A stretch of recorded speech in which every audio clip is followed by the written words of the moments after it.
माशाअल्लाह, बहुत अच्छी बात है।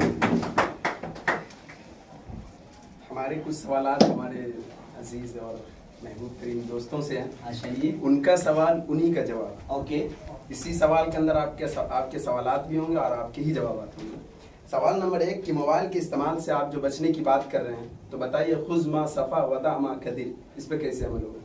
सवाल नंबर 2, मोबाइल के इस्तेमाल से आप बचने की जो बात करते हैं, तो ऐसा इंसान जहाँ तक पहुँचना नामुमकिन हो, जो एक सिरे से दूसरे सिरे में तक मतलब बहुत दूर हो, तो वहाँ तालीम इस्लाम तबलीग के क्या क्या असबाब होगा। सवाल नंबर 3 कि मोबाइल से जो आप बचने की तलकीन करते हैं, बचने की बात कहते हैं, तो ऐसरहुमा बिल खियार यानी दुनिया, यानी इस पर कैसे अमल होंगे, जबकि दुनिया आपको मतलब 2 रास्ता दिया हुआ है, एक सहूलत का और एक सख्ती का, तो ऐसरहुमा बिल खियार पर कैसे अमल करेंगे। सवाल नंबर 4, अगर आप मुहद्दिस हैं और आप शुगल हदीस में मशगूल हैं, तो और आपके पास एक ऐसा मतलब मसला आया कि आपको मतलब हदीस को तर्क करके उस मसले के हल के लिए आपको मतलब वहां से निकल के कहीं दूर जाना है और हदीस को तर्क कर रहे हैं, तो मोबाइल का जो ये जो दिया गया ऐसरहुमा बिल खैर, अगर आप इस पे अमल करते हैं तो हदीस के काम में भी मशगूल रहते कम वक्त में, तो इस पे कैसे अमल होगा।